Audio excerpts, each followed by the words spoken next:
जय श्रीकृष्ण। राधे राधे। नमस्कार बंधुरा, आज के आमरा जानते चलेछि जामाई षष्ठीर ब्रत कथा। सामने आसते चलेছে জামাই ষষ্ঠী।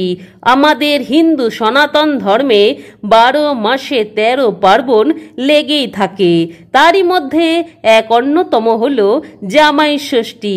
এই জামাই ষষ্ঠীর কি মাহাত্ম্য? বাঙালির 12 মাসে 13 পার্বণ, এই প্রবাদের গভীরে লুকিয়ে আছে বাঙালির চিরকালীন উৎসব, প্রেম ও পারিবারিক বন্ধনকে ঘিরে এক ঐতিহ্য।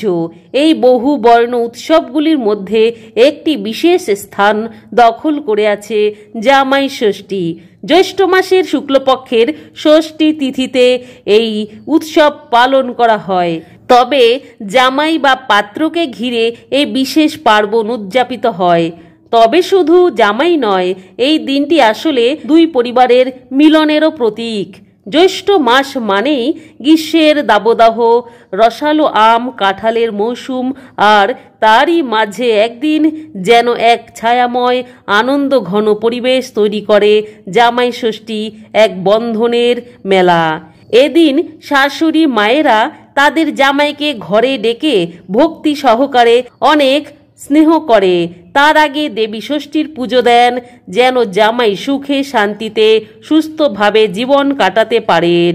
এই উপলক্ষে অনেক বাড়িতে আয়োজন করা হয় বিশেষ পুজো, উপোস, ফল মিষ্টি এবং খাওয়া দাওয়া বিশালভাবে হয়ে থাকে এই জামাই ষষ্ঠীর দিন। জামাই ষষ্ঠীর উৎপত্তি ও পৌরাণিক প্রেক্ষাপট তবে জানা যাক। জামাই ষষ্ঠীর ইতিহাস খুঁজলে আমরা পৌঁছে যাই বৈদিক যুগে। তবে লোক বিশ্বাস অনুযায়ী জামাই ষষ্ঠীর পেছনে রয়েছে এক পৌরাণিক কাহিনী। এক সময়ে একটি পরিবারে দুই বউ ছিল।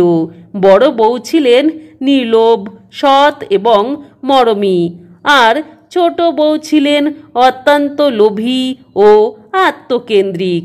যখনই বাড়িতে ভালো কিছু রান্না হতো, ছোট বউ সবার আগে নিজে খেয়ে নিতেন, পরিবারের অন্য সদস্যদের দিকে ফিরেও তাকাতেন না।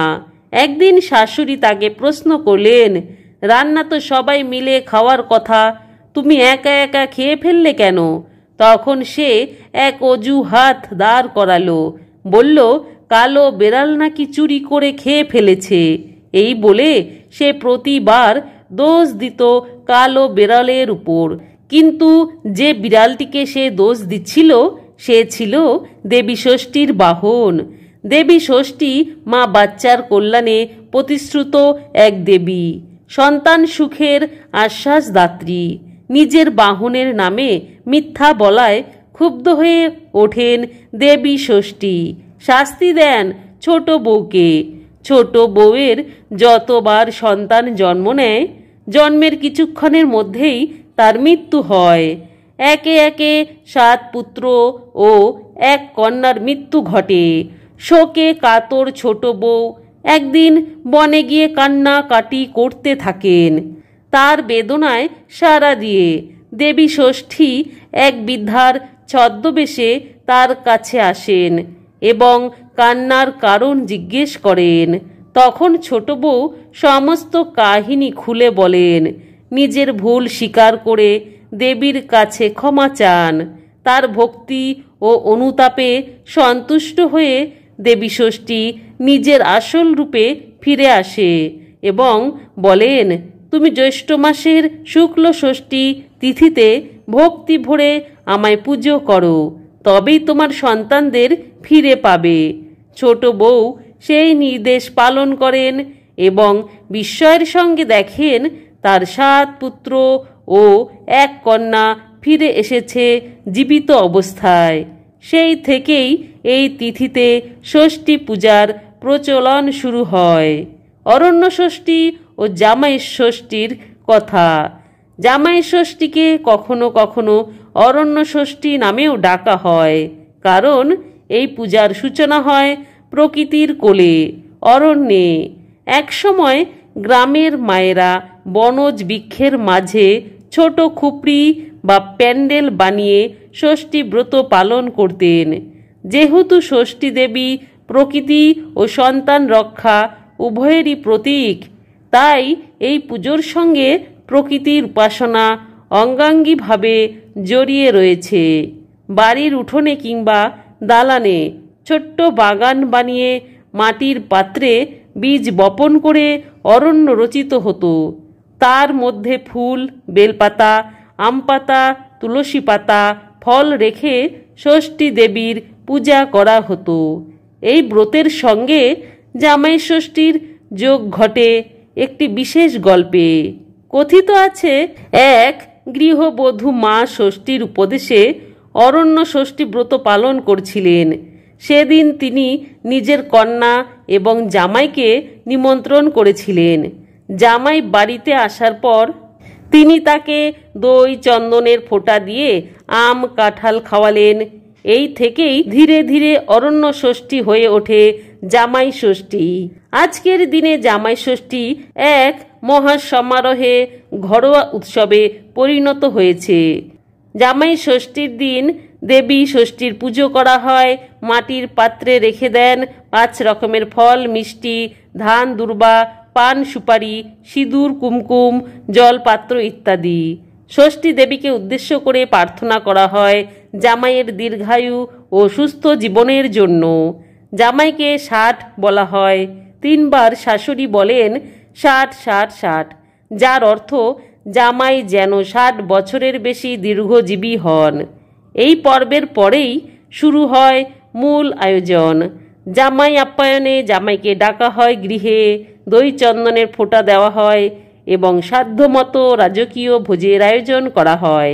আম, কাঁঠাল, লিচু, জাম, তরমুজ, বিভিন্ন রকমের মিষ্টি, মাছ, মাংস, পোলাও, চাটনি, পায়েস ইত্যাদি পরিবেশন করা হয়। কোথাও কোথাও জামাইয়ের জন্য বিশেষ উপহারও রাখা হয়। নতুন পোশাক, সোনার চেন ইত্যাদি জিনিসপত্র দেওয়া হয়। এই অনুষ্ঠানের মধ্যে লুকিয়ে থাকে বাঙালি পরিবারের মজবুত করার এক চমৎকার প্রয়াস। একদিকে যেমন পাত্র বা জামাইকে পরিবারের অঙ্গ হিসেবে স্বীকৃত দেওয়া হয়, তেমনি অন্যদিকে জামাইয়ের পক্ষ থেকে বিয়ের পর সম্পর্ক রক্ষার প্রতিশ্রুতি তৈরি হয়। আর এই অনুষ্ঠান সেই আবেগকে আরও গভীর করে তোলে।